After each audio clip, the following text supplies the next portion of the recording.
Well, hey, everybody. Good Tuesday evening. Welcome to another episode of Bowling with the Fef, a platform for you to share your unique bowling story live on our YouTube channel. We've got a great guest waiting in the green room tonight, an Eagle winner.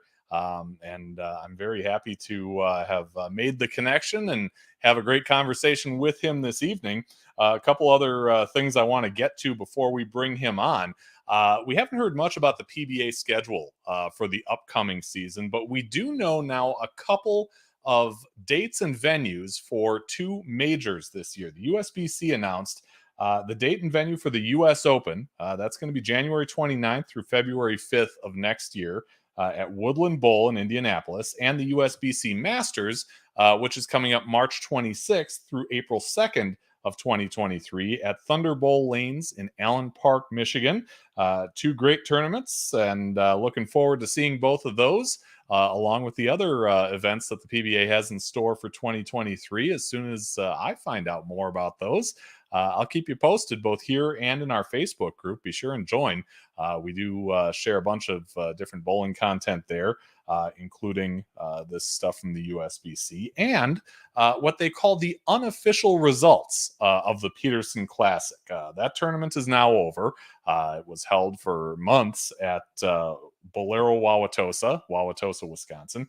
Kevin McCune winning, we'll say, the traditional event with a 1771, and Brian Hoff won the alternate prize with 1903. You may recall back several months ago, Hoff shot that score, and then tournament officials came out and said that the shot was not the Peterson shot. They had inadvertently put out a house shot that he competed on. So their answer was to take those folks who had bowled that squad and put them into an alternate prize category. So in essence, we sort of have two winners of the Peterson Classic.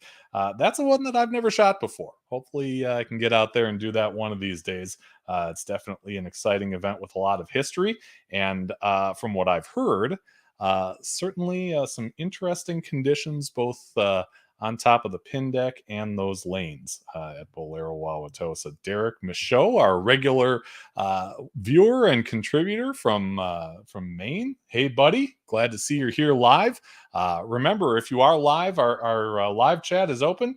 You can feel free to weigh in on really anything about bowling or anything we say on this show. If your team replay, that's great too.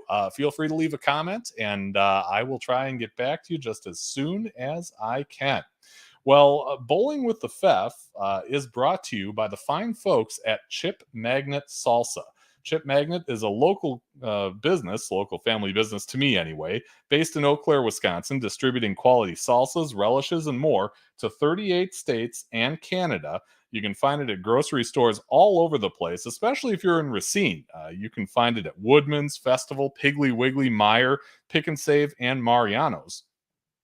So ask for it wherever you are, or if you can't find it in your local store, feel free to run over to chipmagnetsalsa.com. They are ready to take your order and hook you up with some of the finest salsa on this planet. Chip Magnet, raise your snack standards. And thank you so much to the folks at Chip Magnet for supporting Bowling with the Fef. Well, I want to get to our guest tonight. He is responsible for one of the finest performances in the history of the USBC Open Championships in terms of total pinfall. He was challenged, if you might remember, by Bruce Torbeck, who went off the sheet in May like this. Well, I thought like everybody on your show says, I thought about this pretty good. Now I don't know if this person's been on or not or whatever, but he's a good friend of mine too, and he's a great player, and he's got some stories too. Ron Vokes. Okay. He has not. He'd be, and he just got inducted into State Hall of Fame 2 weeks ago. I mean, he's got 2 national titles, and I think there was a couple of them, but he's the one that came to mind. And as Bruce said, he was recently inducted into the Wisconsin State USBC Hall of Fame. Can't wait to talk to him. So let's bring him on out. We're calling this one "Let's Ride" with Ron Vokes, and Ron is joining us, I believe, from his home in Racine. Oh, yeah. Is that true? Correct. Yeah, welcome to the show, Ron. Let's kind of start out with the whole Torbeck angle, since he's the one who challenged you. Tell us how you guys met and your thoughts on him. He's definitely a character and a great guest from one of our past shows. Bruce and I grew up a long time ago bowling together. Back when, I call it when bowling was bowling. Probably back in the early 80s is where I got introduced to Bruce bowling in some tournaments and some leagues. And I happened to sub in the $2,000 Classic at Bolero, and Bruce used to bowl there all the time. Sure. And we ended up hooking up. I mean, we knew about each other, but we ended up talking a little bit and got to become good friends. Next thing you know, with Bruce and me, we're never shy about, betting cocktails for like every other frame or something and get started. So naturally, by the end of the night, I think him and I polished off a bottle of Rumpelmints and Goldschlager somewhere in that ring. We were mixing them up and bowled pretty well. Still, we'd be shot like 740, 750, but Bruce is one of a kind. He's got a heart bigger than his body. Back in the day, he used to turn that ball up better than anybody I've ever seen. I used to think I turned the ball up until I met Bruce. And we were probably 2 peas in a pod right there. We kind of hit it off to each other, with each other there. Yeah. And like I said, I didn't know him. I knew of him when I was down there. But certainly great to hear from him on the show and hear his story. Definitely a character and really beloved in that area. When I, put out the announcement and all that stuff that you were coming on tonight, I started getting messages, from folks in the area. One of them from frequent contributor Matt Duty, who told me that if you get him laughing, it's infectious. You always know when RVD is in the center, whether he's bowling good or bad, he always has a good time. So 2 questions. 1, where does this RVD come from? And 2, if you had to describe your own personality, how would you do it? Outgoing. Back in the day, very intense when I used to be a competitor, but never let scores drive my mood. I mean, you're going to have good nights, you're going to have bad nights. There's nothing going to stop you there. Matt Duty, I met when he was really young. He was working at Red Carpet Lane, South Park. It might even been AMF South Park or Brunswick South Park. It was a lot of different names back then. Matt was working for my friend Don Baldwin. Yep. Who is now running Classic Lanes Oak Creek for Gary and Eddie. And Matt was not going to, he was trying to get off early. And I said, I'll tell you what, Matt, Don and I want to go out. How about you and I bowl each other, street shoes and an alley ball. And whoever wins, if I win, Don gets off early, you close. If you win, you can get off and I'll buy you a drink or whatever. He goes, okay, you're on. So him and I don't even know what ball I grabbed up there. It didn't fit my hand hardly at all. It's just like an old 3-dot AMF ball. Well, we each start with like the first 3. Matt kind of fizzled out a little bit and 9 count spare, blah, blah, blah. Well, I ended up running the first 8 on him with an alley ball and street shoes. So he didn't have a chance after that. It was done by then. And I just went, you want me to throw the 10th frame or can I leave now? He goes, shut up. You can just leave now. But I mean, yeah, describe myself. I was an intense competitor back when I was young, outgoing. You would definitely hear me in a bowling center if I had anything going. And I wasn't afraid to run them out 2 or 3 pairs down if I had a good shot. But on the south side by us, that's kind of what it took to intimidate guys sometimes. So. Yeah. I mean, sometimes getting in their head is just as important as, making the good shots to beat Yeah, them. oh, heck yeah. But I said, didn't even have to really, back in the day, like, didn't have to get in their heads too much because they knew when I was coming, if I was drinking more, they were in trouble. So they stepped away. Yeah, Matt had mentioned that story too. He said he remembered he was supposed to leave at 10 as he was still in high school. Don says, "Hey, Duty, you and Ronnie one game, house ball, house shoes. You win, you can leave at 10. If Ronnie wins, you close." He said he grabbed a 13-pound ball that fit kind of and tried to hook it, and it was ugly. He said he shot 150 something maybe. Ronnie had 278 at me with some random house ball. He machine gun laughed at me the whole time, and then they went out to party, and I closed. LOL. That is correct. The other one of the others I heard from was Bob Greenfield. He said, he called you a tremendous competitor, gifted athlete, all around nice person, a lifelong friend to him. I've asked a lot of people this on this show because I interview a lot of nice guys and nice people, nice girls. You can't be nice all the time if you want to compete, right? You got to kind of turn it off and turn it on. Yeah, correct. You gotta bring it when you need it. You gotta be able to grind at times, where you just got to stay even, you don't have a great shot, but you're in there, you just grind and make spares. That was the key with me. My whole thing was, if I don't open, I usually have a chance to win somewhere down the line. And I laughed because Bobby, where I got to know Bobby real good, we bowled junior leagues together in a travel league. And we went to some really weird places in Milwaukee sometimes, like the Tony Rec Center. You'd sit on cantaloupe crates and stuff, and they didn't even have seating. It was weird as heck sometimes. But where I grew up to know Bobby and a couple of the other really good bowlers in the state is we ended up teaming up. It was Bobby, Mark Dempsey, Dale Traber, myself, and they couldn't find a fifth. And I said, "Hey, I got this guy. I know this guy. You don't probably know him, but he's really good. You sure this guy's good enough to bowl a team?" I said, "Trust me, this guy's good." "What does he throw?" I said, "A 14-pound white dot, caramel white dot."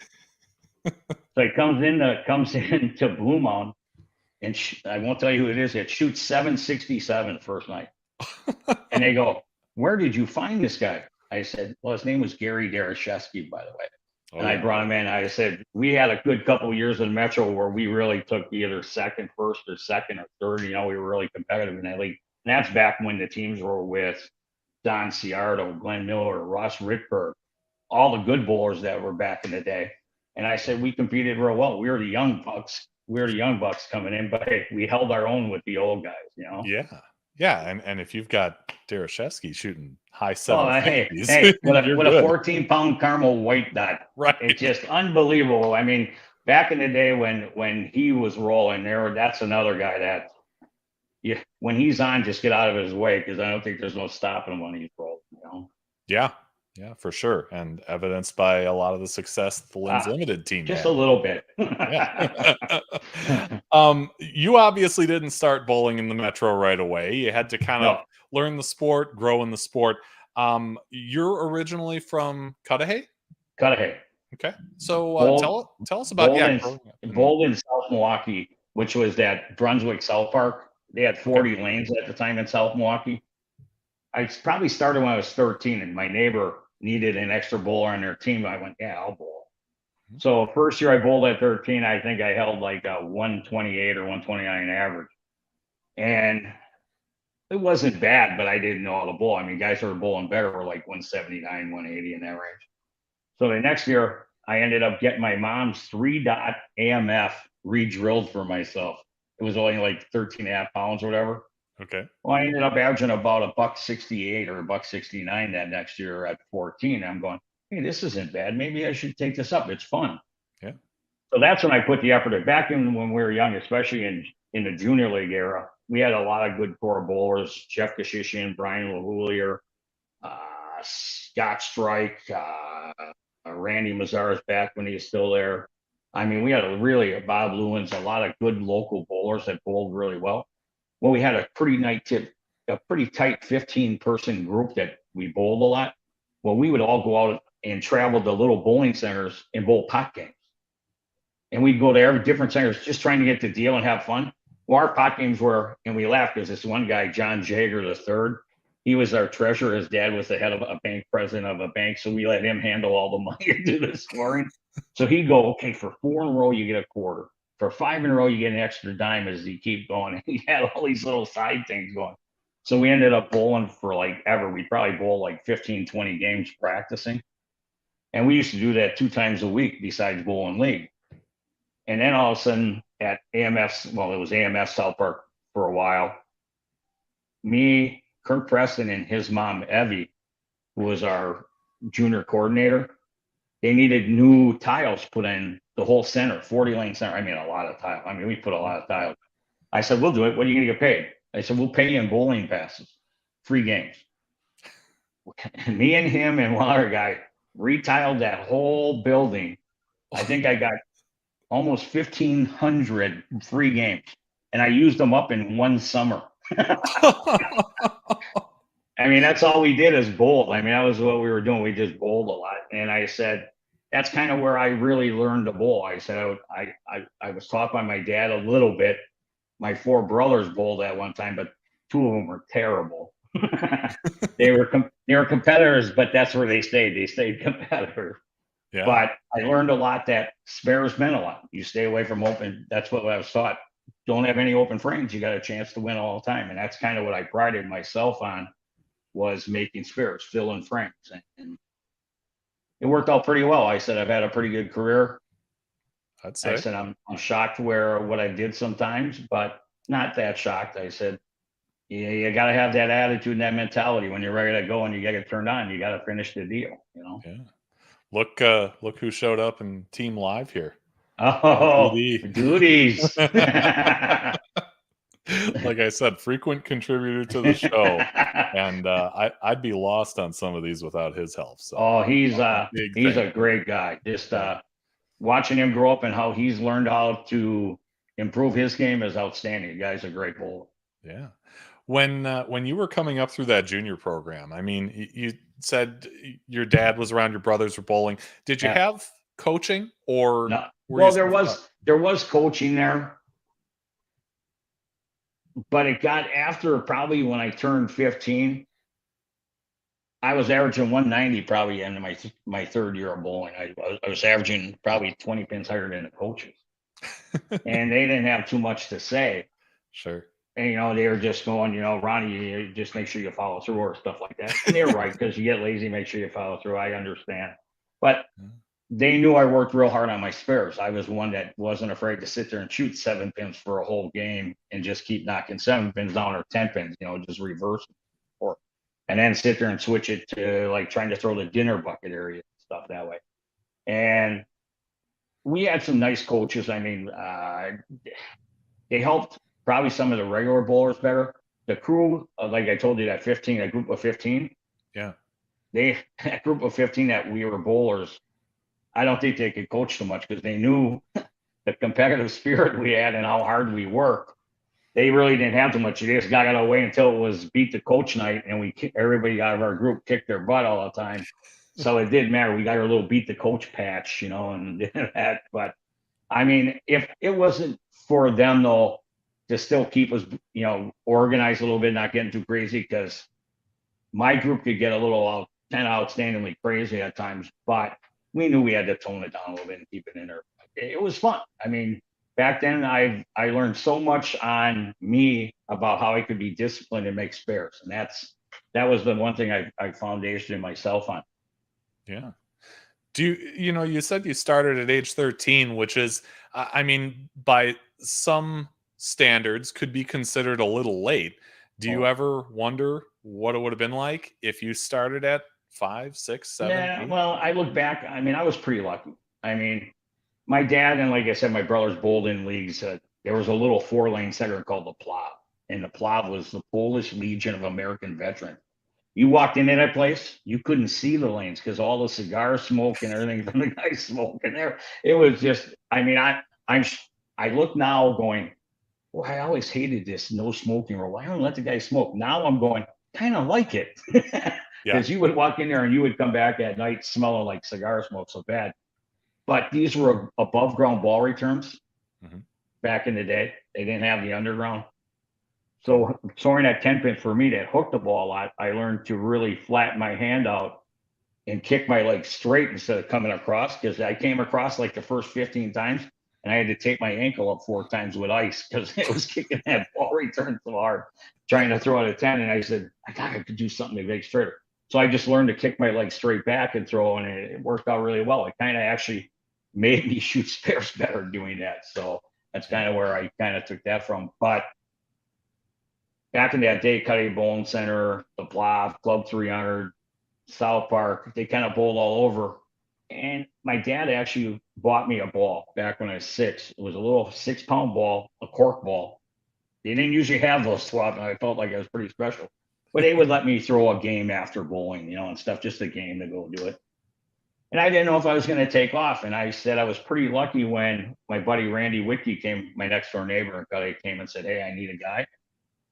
Yeah, I don't know where I would have went. If I would have thought of taking that up a lot earlier, it would have been helped a lot better. But I'm pretty proud of where I came from after that. So, yeah. I've noticed, without really asking about it, you've mentioned the importance of spares. It must be a half dozen times already.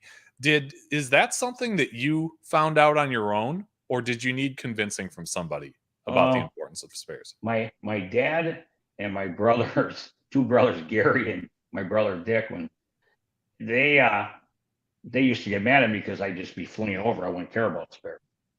And that's when they went, hey, if you're ever going to be any good, you need to make every pin that's on that lane. It doesn't matter where it is. You got to make it. If you make it all the time, you're going to shoot 190 to 200. That's what you need to do. Well, needless to say, after when I turned 17 was my last year in junior leagues, I finally broke down.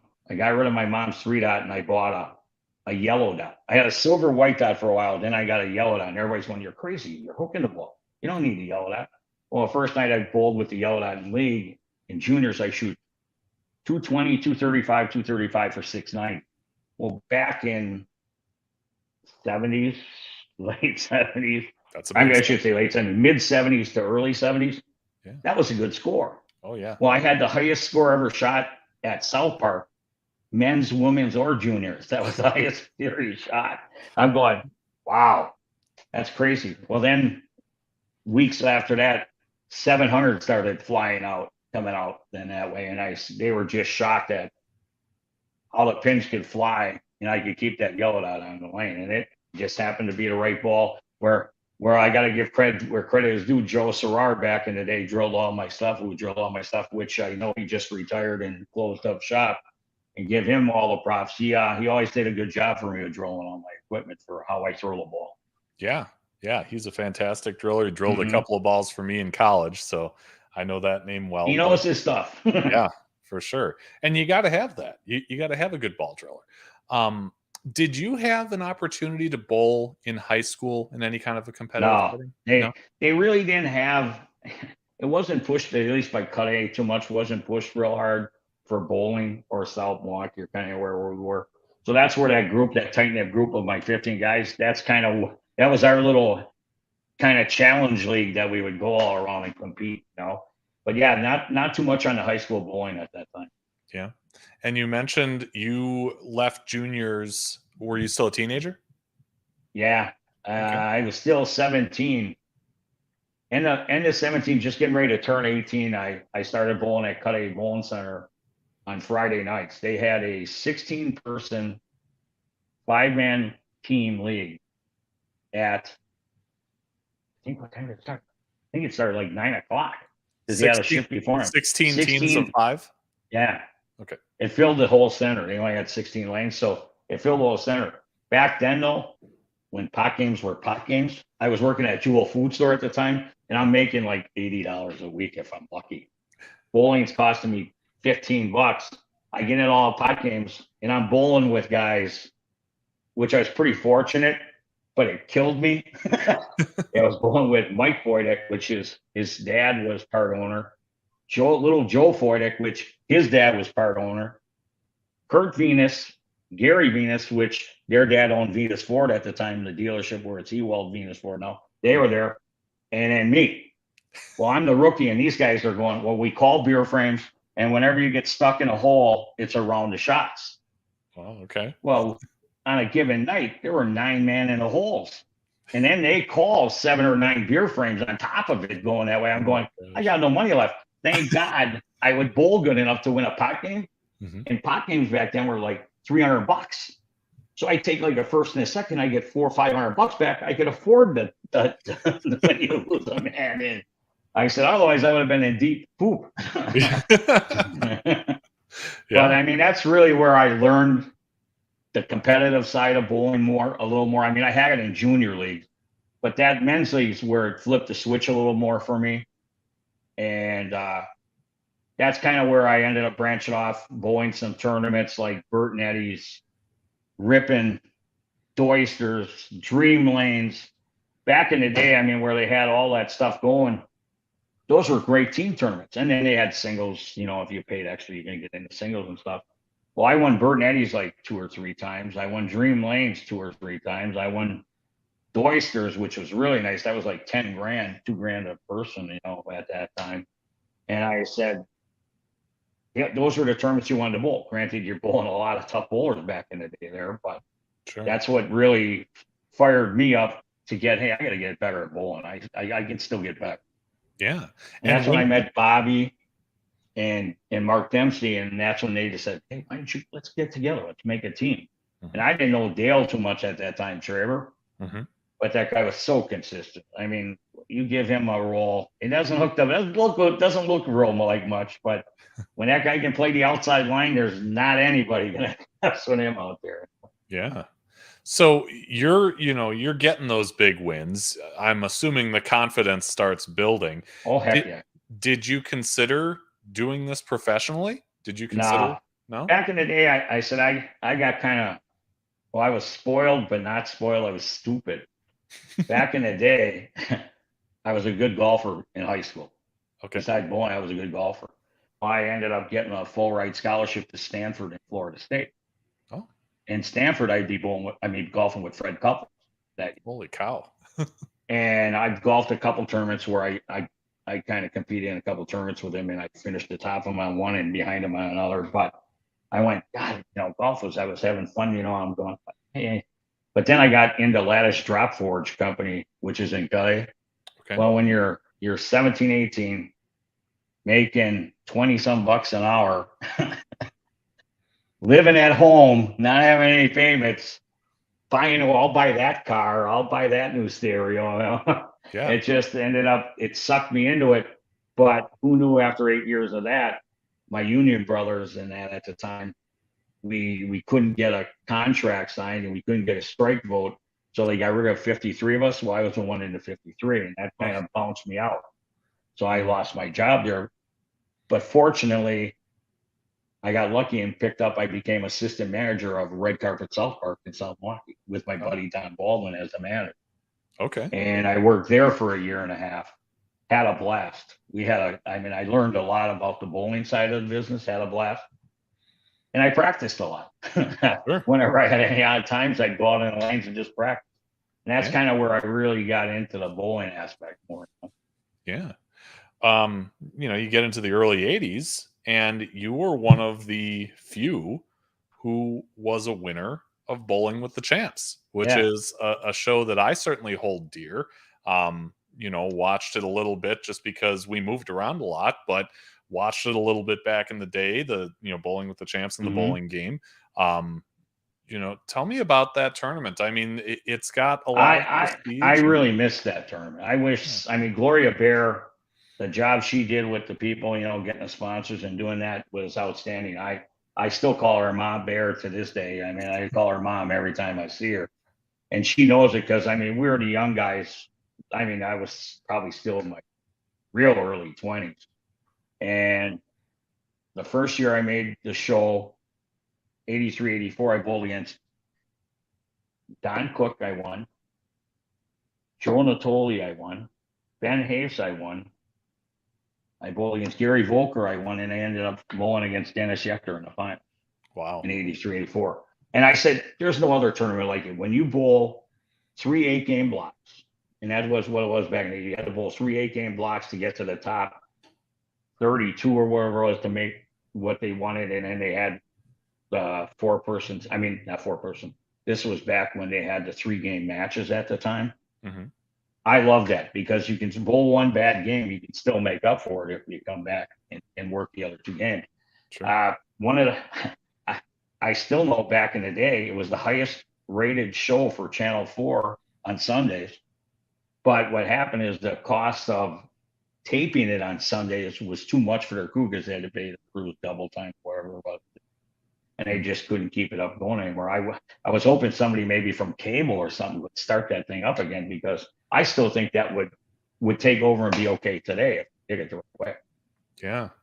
I mean, I think with my heart and not so much my head on things like that. So I'd have to agree with you. I'm with you. I'm the same way. I mean, get all the stuff done. I'll help you get sponsors. Just make it work. And I said, I made the show 7 times on the one with the champ. So I was pretty proud of that, making it 7 times. And that's from doing the 3-game matches and then also doing the 1-game step ladder matches. I made it for 4 years. So it was a great show. It was a great show. Yeah. What was it like for you to bowl, under the lights on TV? Well, Hank Stoddard and Dennis Wright loved me to death, but I enjoyed it. I said that would kind of put me in my element. I wasn't nervous. I really didn't care what my guy shot. Mm-hmm. I more or less took the mindset, I got to knock as many pins as I can knock down in a game, and then do that 3 times. And it worked out really good for me because no matter if my guy had a 4-bagger or not, I could have 3 spares and it didn't matter. If I end with a 5-bagger and he struggles at the end, I ended up kind of winning at the end. And it was 3-game matches, and that's kind of where my spare shooting really helped me out. I stayed away from open frames. I said, it just really did it. That's what got me through to get on those shows. And I wish they were back around still. Yeah. How about the state tournament? When do you start bowling the Wisconsin State tournament? Well, and, now who are you with? We used to bowl when I was with the 5 Horsemen. My team we put together, and back then our team was pretty tough. There was only one team probably as tough as we were. It was Lynn back in the day. And I said we could put some scores up. I had Mike Jamros, a lefty, John Bodis Jr., a lefty, Henry Teets, and Mike Heron. And wherever it seemed like whenever one guy was shooting normal, the other 4 guys always picked that guy up. It just happened in every tournament. We were pretty prideful that it happened almost every time we bowled. We always usually bowled good enough, make the cut, get up, and either finish first or second when we bowled. And I said, without those guys, granted I was the old man by 10 years because Mike Jamros was probably 52 now at the time, around 63. I said he was the next guy to me, and then everybody else grouped in that 50 range. Now they're all like turning 50, 51 right now. But we had a great team for a long time, and it's sad when you see teams break apart with injuries. John got hurt at work, a wrist and stuff, and it kind of broke apart. But we're coming back together a little bit. Mike Heron, Mike Jamros, and myself were bowling on Thursdays. We're finally going to bowl. Us 3 are bowling together at a little 4-person thing at South Milwaukee Arcade on Thursday night. So if you're ever in the area, stop down. Yeah. All right. I said I'll get you a little one. Yeah. My teammates are probably thinking, no, because I bowl on Thursday nights. So. Then you can't. But who knows? The right circumstances, you never know.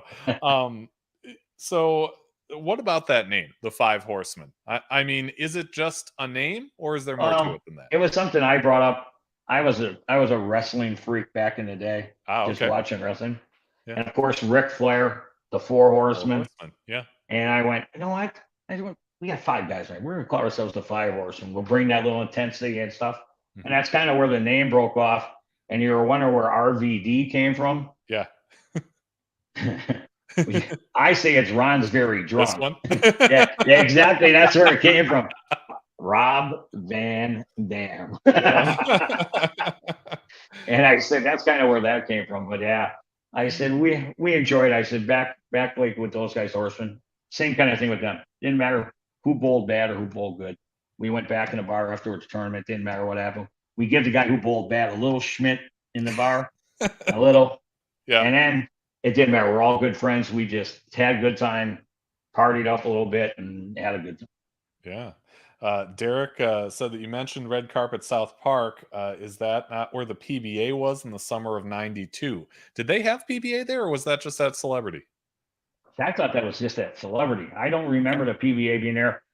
Could have been. South Park had some really big stuff, but I don't remember the PBA ever being there. I think that's Bolero or Celebrity on 27th Street is where that came.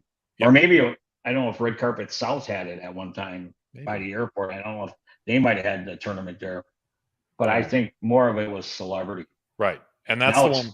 That's the one. Now it's an indoor soccer league. Soccer. Oh.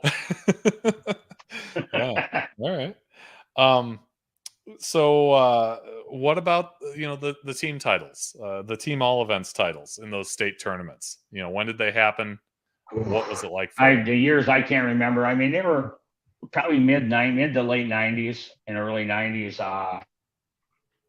I remember bowling in Kenosha at GRC, and I forgot what the record was. I think the record was 36 something. We ended up shooting 37 something. We're all happy. Oh yeah, we bowled great. Nobody's gonna touch that. And our all events was great. Our all events, we bowled good. In singles and doubles, we had a great all events. And we're thinking we're gonna get two titles. Well, the last day, Bob Larson, Rich Wonders, and the boys are bowling. They shoot 38.02. And the team bowling with them, which was Ted Weller and a couple of guys I know, they beat us by a stick. So we went from first to third, but we still won team all events that year. Okay. And then where we won team was in Wausau. We bowled really good again. I said we ended up shooting like a high 36 or something. And I think we beat everybody like by 50 or 60 pins. Nobody is too close. And then we won team all events again. I'm trying to remember where it was. And I think we shot like almost 36 again, for team event and all events. We were way up there again. And I said we ended up winning by like 100 pins in all events. I said we were pretty lucky when we were rolling. Having two lefties on your team, one plays the outside and one can bank it. Let me tell you, you can ride them sometimes when they got on a shot. Okay. Derek says wrestling is not the Sammy. Maybe same. I am thinking of Red Carpet Lanes in Green Bay. That could be true. Now that I know they had it in Green Bay. Sure. Yeah, for sure. How about the Open Championships? I mean, you've done that for, it's got to be 30 plus years. Yep. 35. Yeah. Was the Five Horsemen kind of the impetus for that? We were bowled. We bowled a few times. I mean, John got hurt early. That's where it kind of hurt us a little bit. We got disarrayed for a while. But when we had our Five Horsemen team bowling, I think our best friend, we never got lucky enough to connect all together up. But when we bowled, we'd either be in the top 10 for a while, to get knocked down to 20th or whatever like that. I think the best we ever finished was like 12th or 13th. We just never seemed to have it where all five of us could get together to push it over the edge. But all events, we had a couple good all events, finished, I think, like 5th or 6th. Just couldn't get up to the edge where you needed to get sometimes. That's a tough task sometimes because there are a lot of great bowlers in this whole United States that we have, that are a lot of great bowlers out there. Yeah, for sure. Greenie was telling me, he mentioned one of the years where he said he was at Nationals the same time that you were. Yeah. You were bowling with I know another where this team. one's going. I know where this one's going. He said, he was there. He saw you had the front 11, Yep. and went up and threw the 12th. And he said you turned around to the crowd and said, "The monkey's off my back," and then you left a 10 pin. Yeah. And that was my 15th 299. I haven't shot 300. Wow. I tried it, Pep. I tried everything. People will laugh. After the first 3 or 4 tries, you just get up and bowl and try to throw the good shot. I stopped. I went up to the bar, did a shot, came back down, tried to do it, leave an 8 pin. Next time, go up, walk around, come back, throw a solid 9 pin for 299. I just couldn't shoot 300. And one of my friends from the South Side, Jeff Tomzak, he goes, "Ronnie, You haven't had a 300 yet? I said, no. He goes, dude, you shoot your first 300. They're going to come in bunches. Yeah. I mean, they're going to come in bunches. So I'm sitting at the end of that year, I think it was 93. I'm bowling at South Milwaukee Arcade. I'm on the end pair, 9 and 10, and nobody usually likes that pair that much. I shoot 300 my last game for my first 300. The next year after that, I'm bowling Cut A Bowling Center on Fridays. I shoot 16 300s. The next year after that, I shoot 13 300. The next year after that, I shoot 12 300. Everybody's going, what the hell happened to this guy? I said, Jeff, I said, yes, you were right. Once you get that first one, they seem to fall down a little easier after that. Yeah. I mean, I've had it probably 6 times where I've had 2 300s in a set. Wow. Not only going 300, 300, but go 300. I laugh. I shot 300 and this is on a midnight shift at Cuddy, like a stupid one. I was working at Laddish. I shot 300, drank 6 shots because everybody drinks shots. Shot 204 clean. In the last game, I shoot 300 again. I said, I'm not drinking any more shots. Wow.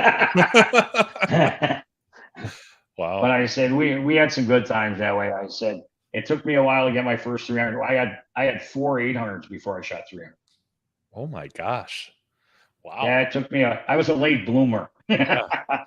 But I mean, if it's me, I'm taking the 800s, not. I would take 800 over 300 anytime. I can tell you that now. But for sure. I was lucky enough to shoot 28 of those, so I was pretty happy. Yeah. There was a time where you lost a match, and that was Duty recalling that you were his first opponent when he made the transition to adult. Yes. He said that he was subbing, and he realized that you're his opponent, which is never a Shakespeare, because he knows what he can do with an alley ball. Never a great thing for a young guy to go up against someone with your credentials. He says he thinks he shot something like 740. And yeah, he did. I think he was probably right, 744 or something like that. He remembers you grabbing him by the shoulders afterward and saying, "Great bowling, kid. Let's go do a shot." And he reminded you that he was only like 19 or something. It don't matter. When he's with me, it doesn't matter. I'm dad. You're dad? And they said, well, fine, let me buy you a soda. Yeah, and I did. It was cheap. Actually, probably more expensive to buy the soda at that time. But no, he's one of those guys. I said, yeah, he's one of those young kids you love to see doing great and having good, success in bowling. Yeah. When, a couple of years ago, you were talking with the guys on the Inside the OC podcast, and you also mentioned spares a lot. When the guys asked you how you stayed so consistent in the OC for so long, you mentioned that you have to practice, not bowl in league a bunch, but get out there and practice. Yes. How much or how little would you say you were out there practicing, in those years where you're on this tournament team and you're probably bowling a bunch of leagues? Are you practicing a lot too? Oh, yeah. I said back when we knew, especially it was ABC back then, but then USBC. But back then we know spares are a premium. They really are. It's not going to be easy shot. So we tried to find places that either maybe after league, there's 3 games bowled on, we bowled on, make it a little tougher, just so we had to make better shots and then still make the spares. Be smart on your spares. And all 5 of us at that time, the Horsemen, we pretty prided ourselves on going out at least a couple extra times a week, at least getting 3 to 6 games and working on your game to keep it going. And it really does help. That's kind of where I get upset at myself now. I should be doing it. It's easier for me to get to the lanes now. So I should be doing it. I haven't. I said, this year's changing. I'm going back to the old way. I'm going to go practice a good month beforehand and really grind on the game and get back into that shape. Because I said, I'm still averaging about 203, 204 for the 35 years. Okay. So I'm pretty happy with that. That's from I think my first one was 1983. And it's like this year I had a problem. I ended up having, I don't know if it was a plantar's wart on my right foot or whatever, and was right in the arch by the heel on the arch. So I couldn't push off. As soon as I stepped on it, it was paining me to get off. So I was limping up like Fred Flintstone back in the day, trying to tippy-toe up and throw the ball. Let me tell you, that doesn't work too easy there. Right. But I said, you know what, this year we're going to put the games back on and start bowling a little harder and getting back in the game. I said, I've been a little lazy. That's why right now I'm bowling 2 times a week this year. First time in about 15, 20 years I'm bowling 2 times a week where I only bowl 1. And we're going to see what we can get back into now. I'm going to drop from 15 to 14 and stop trying to throw harder, and I think that's where with a heavier ball, I'm getting out of balance. Then I drop the ball down, slow up a little bit, and throw a little harder with a little lighter ball. We're going to see how that works up this year. Sure. And then there was the year where virtually nothing went wrong, 2009. Yes. We're talking all events title, 23-21, the highest 9-game total in the history of the event at the time, 857 in singles. Walk us through that. How did that all work out so well for you? Well, what's really weird is that's the year the Horsemen kind of really broke up. Okay. I mean, where we weren't bowling. Mike Jamos, myself, they stayed on a different team. And I ended up bowling with Rick Rector, Mark Infacino, Joe Arvai IV, and John Brooks. And we threw a team together and we were bowling in Rick Rector's squad. And so we went to team and we practiced at Rick's house. He put the shot out a little bit kind of close to see if you get the shot back in the day when you knew what the shot was. And we practiced a lot for a while. And we were feeling pretty confident. We thought we had a good chance with team. Well, I was just turned 50.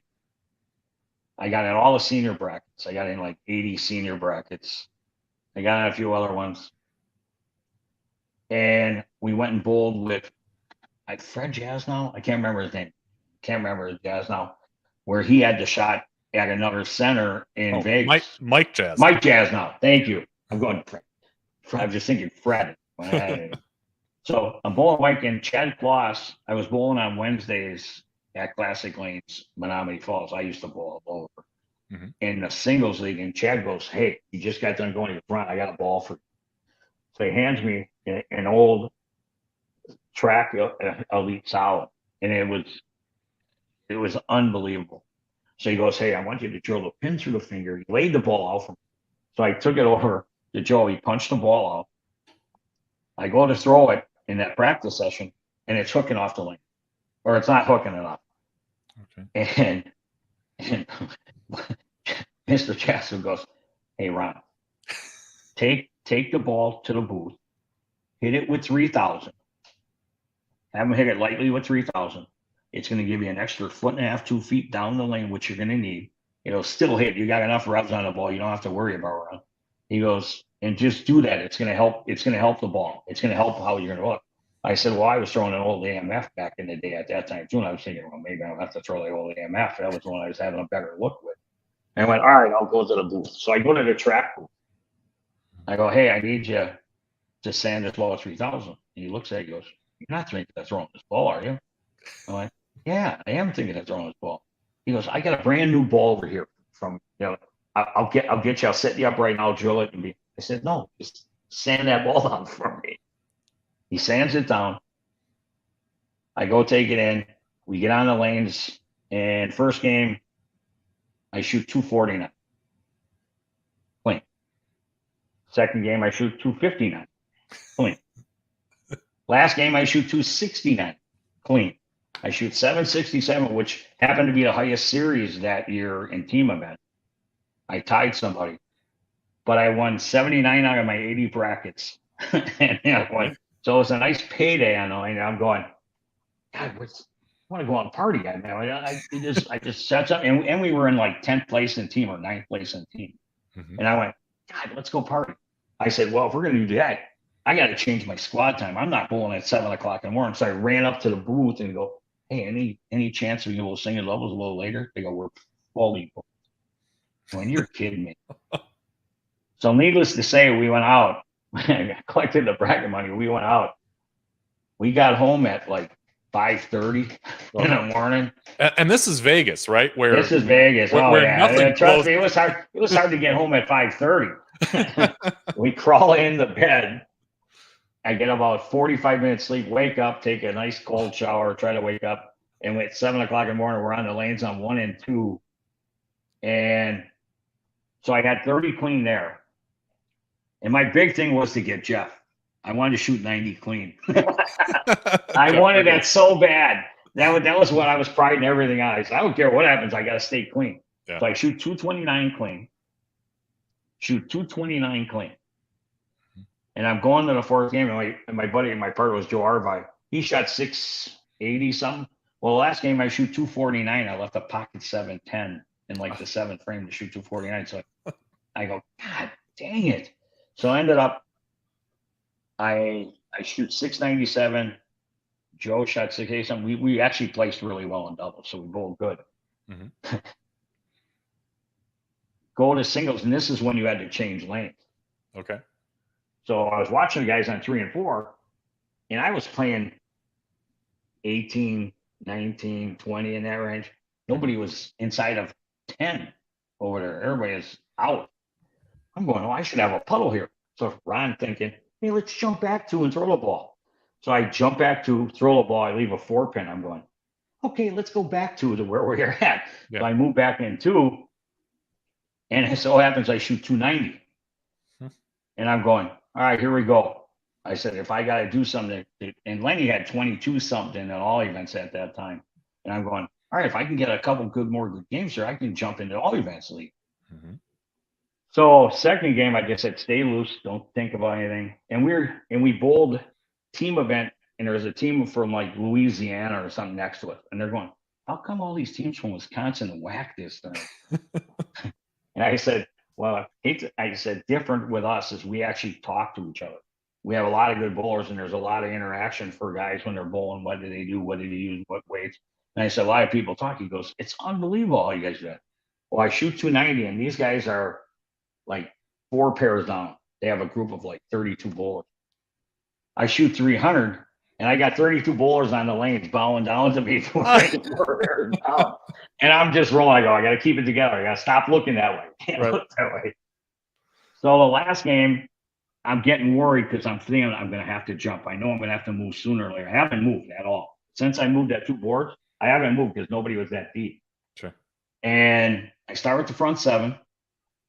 And I'm going, all right, let's keep staying clean. You're reaching, throwing the ball good. Everything's no lucky breaks. I mean, pins are just going all 10 off the deck. Mm-hmm. All of a sudden, I get up in the 8th frame, and I kind of babied a little bit. I didn't get it all the way through. And I'm going, come on, hit that flood. It hit the oil, but it jumped on again. I leave a 4-pin again. So that's how I left the board there and make the spare. So then I come up in the 9th frame, I throw a strike. Going to the next ball in the 10th frame. Going in the 10th frame, I'm trying to remember. I can't remember. I threw. And I ended up throwing a strike, and I threw the ball 4 boards right of where I was looking, and it came flying back. I'm like, okay. Next one, I got over aggressive and just kept in there a little bit, and I left at 2.8, made the spare and shoot 267. And everybody's going, oh, and you didn't have the highest series. I'm going, what are you talking about? It's the highest series of my life. I don't care. I did it on the biggest stage. I was smiling ear to ear. I said it didn't matter. And then plus on top of it, here and I shot, not even thinking, 2,300 at the time. I go, Norm Cummings, who does all the videotaping, great guy, came up and gave me a big hug after I got done bowling, going, Ronnie, uneffing believable. But I said, it was one of those times where you don't think, you just try to repeat shots. It's kind of weird. I've never been in that big a zone like that at a time like that ever. And I said, I'm riding this until it bucks me off. So let's keep it going. And I just said, stay down, follow through, stay down, follow through. And it worked out pretty well to shoot 2,300 at USBC, 30 consecutive strikes. 30. I still don't know how that happened. Yeah. And I called Chad up, and Gus couldn't believe it when he heard it. I called Chad up real quick going, hey, Chad, that layout worked. And I told Chad after that, I said, man, I'm coming to you whenever I know you're at the USB for me. I'm going to let you set up all my equipment before that.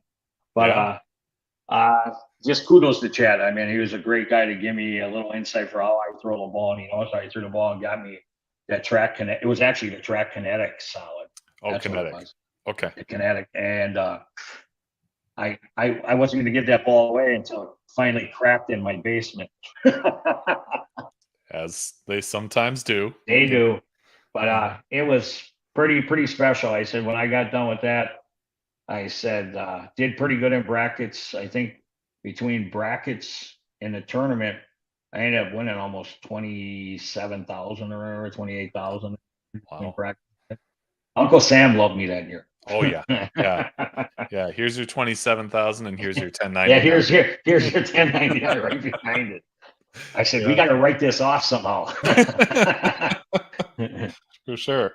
I want to read something from Joe Arvai, who was your doubles partner there. And let me kind of preface this by saying I don't really know what this says because we had talked during the the weekend. He was going to send me something, and he forgot. So he wrote this from his kid's baseball game tonight. So I'm kind of getting this the first time. He says, I've known and bowled with Ronnie pushing 30 years. We formed a tournament team back in 1996 with my collegiate partner in crime, Rick Rector, from our UW Parkside days. Yep. Around 07-08, we had an opening and had a chance to add a local star, still getting it done on the lanes, in Ron Vokes. Rick and I had always bowled everything together. That year, we decided to switch it up. Ron and my styles are similar in that we cover a few more boards, and it would benefit us more to tag team doubles. Mm-hmm. We had a nice team event. I believe we were 9th overall that year, so we were feeling it a bit. Ronnie and I came out for doubles, and I was a tad tighter than expected. I believe I had 650 something in doubles, Ronnie 690 something, but you could start to see the lanes open up for him. 240s last game. We moved to singles, and it was lock city for Ron. We both went with a stronger ball, but he went into a zone. The seas parted, and it was strike after strike. I had 670, and it felt like 470. I wanted to get out of his way. When I say he could miss, it's a true statement. I think he meant that he couldn't miss. Yeah. And they were all flush. It was 10 back. The energy was unbelievable. And if you know Ron, his demeanor is, in all caps, loud. It rubbed off on everyone. It was awesome to be a part of and to have a front row seat to. Ron is a guy you want on a tournament team. His outbursts are infectious and can carry a team to a title. And he says, if that's not enough, I'll give more. LOL. But and that's I really appreciate that. Joe's a great guy. He's another great bowler on the area too here in Racine. Mm-hmm. And I said it was just don't know what happened, because he would have told you the same thing. He said, hey, how did Ronnie do in the Jazz Now practice session? He'd be going, oh my God. But I am that way. I said, if I know I got a shot and I'm rolling, I'll try to do anything to fire my teammates up and help them and get them into where they got to score somehow, to make it work. And with Joey and Rick and Mark and Vicino and John, they're all good guys. They're all good bowlers. Don't have to say too much. Just say, hey, take your time. Don't rush, and just stay within yourself. It'll come. True. I said, you're going to leave corners. You're going to leave pins in the back row. It happens, just make it and move on. Don't worry about it. Yeah. And I got pretty lucky for 30 in a row. I didn't have to worry about any of the back row or anything. But it's just one of those days, Steph. You can't ever recreate that. It was awesome. Yeah. That feeling will never leave me for the rest of my life. And I was going to ask you. I mean, you've been back to the OC plenty since then. I mean, what's it like to go back? And I mean, are you concentrating on trying to recreate that magic from 09, or is it just another tournament? No, you ready for this? I think the thing I didn't do the last couple now is practice. You got to get repetition. You got to get more games in, especially for that tournament. You need to stay focused. If you don't stay focused, you're going to lose it real quick. 140s come out real fast if you don't stay focused. And I think what happened the last couple of years, getting older don't help. You're getting mid 60s now. That doesn't help, but I'll still go. It's practice. It's staying loose, staying within yourself. You got to stay within your game, and it's all about matching up. Especially now, it's matching equipment up. If you can match the right equipment and get the right reaction, you got a chance to score at USBC. And the last couple of years, I probably haven't had the right equipment with me. Shame on me. I think I'm getting a little smarter now. I don't need really stuff that hooks anymore. My speed's down a little bit. I got to start bringing calmer stuff now because I'm slowing up. And I said, like, oh, this year I'm dropping to 14, which I hope that'll bring the speed back up and get me back where I need to be. But I still reference it's practice. It's just getting back on the lanes and bowling and just getting the timing down and getting yourself ready. Yeah. You posted on Facebook last March when the great Mo Pinnell passed away. Yes. And I was fortunate enough to speak with Paul Ridenour on this show and really get in depth. That's awesome. Mo. That's awesome. And their friendship. Tell us how you met him and what your friendship was like with Mo. Okay. I ended up getting on the Brunswick staff probably 8 years ago. And Radical, which was Mo's baby, you know. Yeah. And Joe Serrar had a Radical like bowling thing, you know, where you had a little ball session, and Mo was going to be there. So I ended up going down with Mike Jamros, Henry Peach. We went down, and Mo was there. And that was after I shot the big score. Mm-hmm. And I started throwing a black Reax, which I really liked. It's one of the original Radical balls out there, kind of solid, real easy, but thing hit like a ton of bricks. Mm-hmm. Well, I got down there and I was throwing it, and Mo was watching me bowl, and he kind of goes my axis because I tend to spin the ball more. Okay. And he goes, Ronnie, let me try something. So he sands the ball up. Just sands this thing up. I'm going, no, this thing's going to like hook off the freaking lane, man. He goes, Ronnie, just throw it a couple shots. Just throw it a couple. So first couple do, like I said, hits the lane, just hit the lane hook. All of a sudden, next one goes like this down the lane, and then just slides right in that pocket. I go, okay. I move over a little bit, throw the ball again. I must have threw like probably 20 in a row. Wow. And Joe goes over to talk to Mo. He goes, what do you think? He goes, this is the guy that tried to score. I would have never saw that. He goes, he spins the ball more and they rolling it. He goes, Mo, you just saw him shoot 20 in a row. What do you think he can do? He goes, it's unbelievable. He goes, his axis till when it goes, it flips so good from inside. It's great. And that's where I started learning from Mo. We sat and talked for a while. Great guy. Had a few Captain and Cokes because I was his favorite drink too. And he got me into changing surfaces on my equipment. I never even thought. I was always the guy throw a polished ball, change weights, but keep it polished. Mm-hmm. Well, he goes, no, Ron, you gotta fool around with surfaces like 500, a real heavy one like I hit you, or maybe 1,000 or 3,000 or 2,000. You gotta play with them and see which one makes the ball react better. Mm-hmm. And I'm going, really, it's better to have a duller ball? And he goes, Ronnie, how are you bowling with it right now? It's easier to control. Thank you. He goes, it's not gonna bounce like it's skid way down and try to kick on the back end. It's gonna pick up the roll earlier and roll in and carry better for you. He got 900%. I just told him, I said, had a good relationship. We talked every once in a while on the phone and stuff. Guy was unbelievably knowledgeable on equipment and surfaces and weights, and he could tell you anything to do with a ball and it would work. Yeah. He's sadly, very sadly missed because just his knowledge, I don't think everybody's ever picked up on. Too bad, but it's true. He was the Einstein, as I called it. Yeah. Bruce mentioned it in the off the sheet thing from his episode, but you were inducted into the Wisconsin State USBC Hall of Fame earlier this year. Yes. Tell us about what that was like to get the call to be part of the induction ceremony, to give a speech in front of all those people. Oh, look, the speech is never a problem. I don't have a problem getting in front of people. That's never a problem. I had my grandson there to keep me busy, so it didn't matter. He came running up a couple times to get me, but what a great honor. With all the bowlers that are in there, and especially the guys I know that are in there, respected them all. Guys I've always respected. Guys we idolized when we were younger, going down to watch Carl Muccio and the guys when they're at Red Carpet South. And I watched Carl Muccio shoot 299, take his shoe off, and make the 10 pin. But guys are unbelievable. I said, to get in a group like that, very proud, very honored. The one thing I still kind of pride myself on, and I didn't even think of it, as I'm going, well, I finished third in doubles at USBC with Dennis Jarris, was in Jackson, Florida. And we finished third, and our score was only 1352. And we only lost out second by a stick. Wow. And I said, but then somebody shot 1400 to take first. But I'm going, God, we were a little ways from that. But I said, was pretty proud we got that.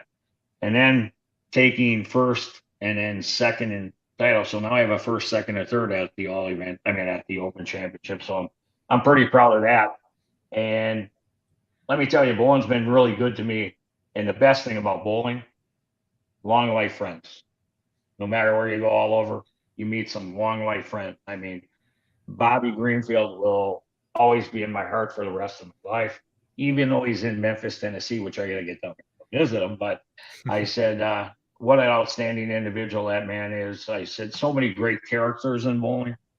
I said, just pretty honored being in that group, like Lenny Boris Jr., Gary. I said, Ryan Lever, what a great guy Ryan is. Gus Uneris, never heard of him, but he had a good restaurant, had great euros at a time. But I said, what some great people. I mean, especially the proprietor, Gina Dereshevsky, Gary, Eddie Varadia, Don Baldwin out there. I mean, there's great. Bowling's in the right place. We just got to get some of these young kids to get back and test the water. But, yeah. I'm glad high school bowling's doing good and collegiate, but we need them to funnel into men's league, women's league. Yep, for sure. Got to grow the game. Yes. So, you mentioned, well, I'm going to get back into it. I'm thinking dropping to 14, practice. Yeah. How much do you plan to bowl in this new season? Oh, it's going to be ugly. I don't know if my body's ready for it. But, I bowl on Mondays where, thank God, it's only a 3-man team. Start at 6:30 or done by 8. I'm going to start bowling a little times after that, maybe an hour after bowling, just to get out and work on the game a little more after that. I bowl on Thursdays. It's a 4-man team. Start at 6:30, probably be done by 8:30. Always go there and throw some games afterwards. And then I'll probably pick like a weekend day, like a Sunday afternoon or a Sunday late morning, try to get out and just throw a little more. And I don't care what oil's out there. I don't want oil. I want to be able to go around on everything because you got to adjust to anything that comes out there. So yep. Hopefully that'll end up getting me in a place where I need to get in bowling again. Yeah, for sure. From watching this show, how we go off the sheet, and that's by asking you to challenge somebody else, just like you were challenged by Bruce for this show. It doesn't have to be the greatest bowler in the world, but we look for people who are passionate about the sport and have a unique story to tell. So, Ron Vokes, who would you like to challenge to be on a future episode of Bowling with the Fef? He's gonna hate me, but I don't care. He's a shy guy. He's a shy guy by nature, really bad. Yeah. And I'm gonna challenge Henry Teets III to go on. Okay. He just won that shortened state season. Remember when the state was short? He won 5 titles. He won 5 state titles. Wow. He's already got a singles eagle. I think he's another guy that's passionate about bowling. He's a guy that I'm the opposite. I have to go out and practice. This guy, he'll show up late for the tournament just to get out there and no shadow balls and still whack them. So I said he'll be a great guy to have on the next time. Yeah. Well, Henry, shy or not, we'd love to have you on. If you're interested, you can find me on Facebook or email me at bowlingwiththefef@yahoo.com. We'd love for you to come on and share your bowling story. Our next live stream is coming up a week from Wednesday, September 14th. We're talking with the creator of the Pin for Pin podcast. His name is Joshua Atkinson. He's a competitor for Belmont Abbey College in North Carolina, where he's just starting his sophomore year.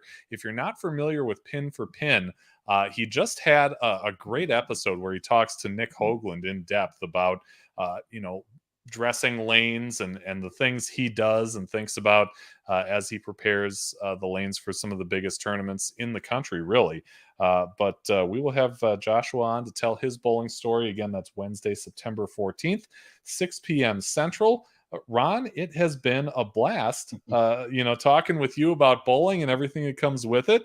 And best of luck in the new season. Hey, Pfaff, I appreciate you. Keep up the great work. I love your show. You do a great job, buddy, and I wish you the best. Thank you. Really appreciate it. And with guests like you, it's a lot easier on me. Let me tell you that. But that's all we've got for tonight. Thanks again, everyone, for joining us both live and replay. Until next week, be just and fear not, and we'll see you then.